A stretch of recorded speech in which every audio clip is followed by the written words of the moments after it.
Aussi loin qu'elle se souvienne, Anaëlle a toujours dessiné. Des animaux de préférence, car elle les trouve plus faciles à comprendre. L'étudiante souffre d'autisme modéré, un handicap qui affecte chaque parcelle de son quotidien.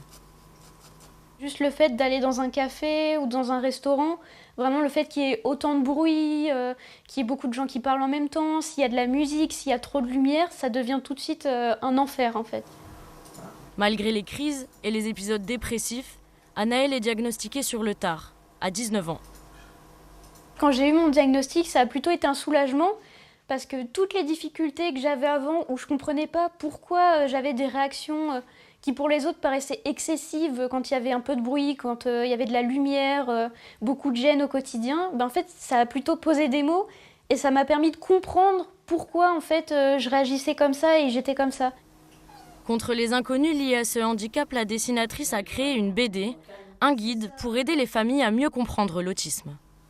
Là, j'ai représenté mon compagnon avec moi et moi qui va pas bien, et mon compagnon qui me demande qu'est-ce qui va pas, etc. Et moi qui n'arrive pas en fait à expliquer ce qui se passe.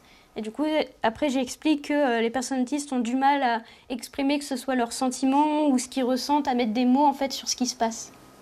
Imaginer sa BD ou suivre ses cours, Anaëlle fait tout à domicile grâce à l'Institut Artline, une école d'art en ligne qui s'adapte à ses troubles autistiques. J'ai choisi cette école parce qu'en fait j'avais énormément de difficultés à suivre une scolarité en présentiel, des difficultés à prendre les transports, etc. C'est super flexible, donc si un jour j'ai une migraine, ça me permet de pouvoir suivre le cours. La journée où je suis malade, tant pis, et après je peux rattraper en fait au fur et à mesure. Au calme, dans un cadre qui la rassure, l'artiste ébauche son nouveau guide. Cette fois, il s'adressera directement aux enfants autistes.